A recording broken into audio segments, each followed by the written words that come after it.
Você já fez algo que seria lembrado para sempre? Algo tão significativo que marcou a história? No relato de Marcos, capítulo 14, versos 1 ao 11, vemos um ato de devoção que Jesus disse que seria inesquecível. Hoje vamos explorar esse gesto de amor e o que ele nos ensina sobre nossa própria entrega a Deus. Vamos orar para iniciar os nossos estudos. Querido Deus, ao nos reunirmos para estudar a Tua Palavra, pedimos que o Teu Santo Espírito toque nossos corações e mentes. Ajuda-nos a compreender a profundidade do amor e da devoção que encontramos nessa passagem. Que assim como aquele gesto foi inesquecível para Jesus, possamos aprender a oferecer nossa vida de forma que Te agrade. Em nome de Jesus, amém. Hoje eu quero mandar um abraço especial, logicamente, para os nossos seguidores que nos acompanham aqui do Brasil, mas também quero mandar um abraço para os nossos irmãos de Angola e também de Portugal. Recebam meu abraço e prossigamos juntos na proclamação, espalhando essa mensagem a ainda mais pessoas. Em Marcos capítulo 14, versos 1 ao 11, nós encontramos a história da mulher que ungiu Jesus com um perfume caro, enquanto os líderes religiosos tramavam sua morte. Para muitos, esse ato parecia um desperdício, mas para Jesus foi um gesto de amor inigualável, digno de ser lembrado por toda a eternidade. Ele declarou que onde quer que o evangelho fosse pregado, o que aquela mulher fez também seria contado em sua memória. Hoje é domingo 8 de setembro, o tema de hoje, inesquecível. O autor começa com a seguinte pergunta: qual é a relação entre as duas histórias relatadas em Marcos 14, versos 1 ao 11? E dali a 2 dias era a Páscoa e a festa dos pães ázimos. E os principais dos sacerdotes e os escribas buscavam como o prenderiam com dolo e o matariam. Mas eles diziam: não na festa, para que porventura não se faça alvoroço entre o povo. E estando ele em Betânia, assentado à mesa em casa de Simão, o leproso, veio uma mulher que trazia um vaso de alabastro, com unguento de nardo puro, de muito preço, e quebrando o vaso, lhe derramou sobre a cabeça. E alguns houve que em si mesmos se indignaram e disseram: para que se fez esse desperdício de unguento? Porque podia vender-se por mais de 300 dinheiros e dá-lo aos pobres, e bramavam contra ela. Jesus, porém, disse: deixai-a, por que a molestais? Ela fez-me boa obra. Porque sempre tendes os pobres convosco, e podeis fazer-lhes bem quando quiserdes, mas a mim nem sempre me tendes. Esta fez o que podia, antecipou-se a ungir o meu corpo para a sepultura. Em verdade vos digo que em todas as partes do mundo onde este evangelho for pregado, também o que ela fez será contado para a sua memória. E Judas Iscariotes, um dos 12, foi ter com os principais dos sacerdotes para lhe entregar. E eles, ouvindo-o, folgaram e prometeram dar-lhe dinheiro, e buscava como o entregaria em ocasião oportuna. O autor da lição, o pastor Thomas Shepard, comenta o seguinte: faltavam 2 dias para a Páscoa. Isso está em Marcos capítulo 14, verso 1. Essa reunião pode ter ocorrido entre terça e quarta-feira daquela semana. Os líderes tinham um plano e um cronograma. Só precisavam de um meio para atingir esse objetivo. Esse meio seria surpreendente. Essa passagem é a quinta, entre aspas, história em formato de sanduíche em Marcos. A história da conspiração contra Jesus está ligada à história de uma mulher que unge sua cabeça com perfume precioso. 2 personagens paralelos realizam ações opostas, exibindo um contraste irônico. Marcos não revela o nome dessa mulher. Sua dádiva a Jesus contrasta com a artimanha de Judas ao trair o Senhor. Judas é mencionado como um dos 12. O valor do presente dela é mencionado. O preço dele é apenas uma promessa de dinheiro. Nenhuma razão é dada para a mulher ter feito isso, mas os convidados do jantar ficaram horrorizados com o que consideraram o desperdício de quase 1 ano de salário ao derramar o perfume sobre Jesus. O Senhor, porém, a defendeu, dizendo que o ato dela seria incluído na pregação do Evangelho em todo o mundo, em memória dela. Seria algo inesquecível. Os 4 evangelhos contam essa história de uma forma ou de outra, provavelmente por causa das palavras de Jesus em memória do seu feito. A traição de Judas também foi inesquecível.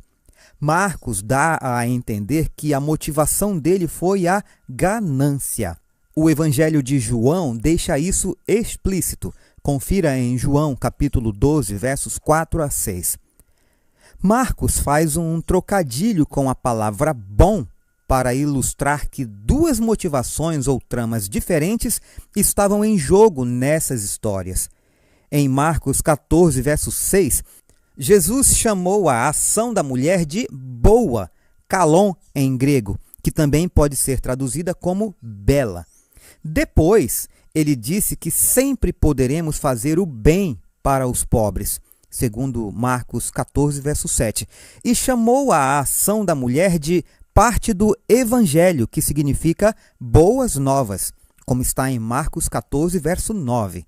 Por último, em Marcos 14, verso 11, Judas procurou uma boa ocasião para trair Jesus. Esse jogo de palavras indica que a conspiração humana para destruir o Messias se tornaria parte da história do Evangelho, porque estava cumprindo a vontade de Deus ao dar seu Filho para a salvação da humanidade.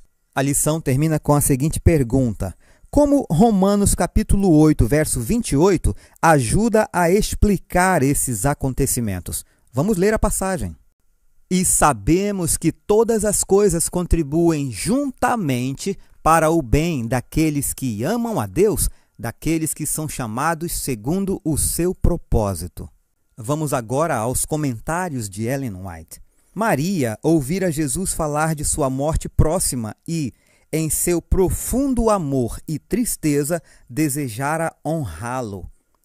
Com grande sacrifício, comprara um vaso de alabastro com perfume de nardo puro, muito precioso, para com ele ungir-lhe o corpo. Mas agora muitos diziam que ele seria coroado rei. Sua tristeza se transformou em alegria e queria ser a primeira a honrar seu Senhor. Quebrando o vaso de unguento, derramou o conteúdo sobre a cabeça e os pés de Jesus, e depois ajoelhou-se chorando, umedecendo-os com lágrimas e enxugando-os com os longos cabelos soltos. Maria havia tentado não ser observada, e seus movimentos poderiam passar sem ser notados, mas o unguento encheu a sala de perfume, mostrando a atitude dela a todos. A perfumada oferta que Maria pensara em oferecer ao corpo inanimado do Salvador, derramou-a sobre ele vivo. No sepultamento, seu agradável odor teria apenas impregnado o túmulo. Naquele momento, porém, alegrou o coração dele com a certeza de sua fé e seu amor. E, ao descer às trevas de seu grande teste, Cristo levou consigo a lembrança desse ato, a mostra do amor que seus remidos teriam por ele para sempre. O Desejado de Todas as Nações, páginas 444 a 446. Satanás tinha enganado Judas e o levara a julgar ser ele um dos verdadeiros discípulos de Cristo. Seu coração, porém, sempre tinha sido carnal. Tinha visto as obras poderosas de Jesus e com ele estivera no decorrer de seu ministério, deixando-se convencer pelas provas esmagadoras de que ele era o Messias. Porém, Judas era mesquinho e cobiçoso. Ele amava o dinheiro. Com ira, deplorou o uso do precioso unguento derramado sobre Jesus. Judas, como desculpa de sua cobiça, insistia que o unguento poderia ter sido vendido e o dinheiro dado aos pobres. Contudo, não era porque tivesse algum cuidado com os pobres, pois era egoísta e muitas vezes se apossava para seu uso daquilo que era confiado ao seu cuidado para ser dado aos pobres. Judas não havia se preocupado com o conforto de Jesus, nem com suas necessidades, e, para desculpar sua cobiça, muitas vezes se referia aos pobres. Esse ato de generosidade da parte de Maria foi uma repreensão incisiva à sua disposição para a cobiça. O caminho estava preparado para a tentação de Satanás encontrar fácil recepção no coração de Judas. Primeiros Escritos, página 160. Judas sabia quão ansiosos estavam para se apoderarem de Jesus e ofereceu-se para traí-lo, entregando-o aos príncipes dos sacerdotes e anciãos, em troca de algumas moedas de prata. Seu amor ao dinheiro o levou a consentir em trair seu Senhor às mãos de seus piores inimigos. Satanás estava atuando diretamente por intermédio de Judas e, em meio à cena impressionante da última ceia, o traidor estava imaginando planos para entregar seu Senhor. Primeiros Escritos, página 161. E eu faço a pergunta para nós, irmãos. Quantas vezes estamos no culto, em casa ou na igreja, e o nosso pensamento está naquilo que nós planejamos fazer de ruim, não é? Deus tenha misericórdia de todos nós. Se Jesus olhasse hoje para a sua vida, haveria algum gesto de devoção que ele consideraria inesquecível?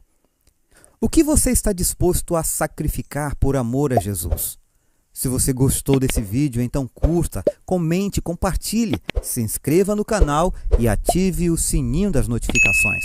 Aguardo você amanhã para mergulharmos ainda mais fundo no estudo dessa semana. Um forte abraço e fiquem todos com o nosso maravilhoso e amável Jesus.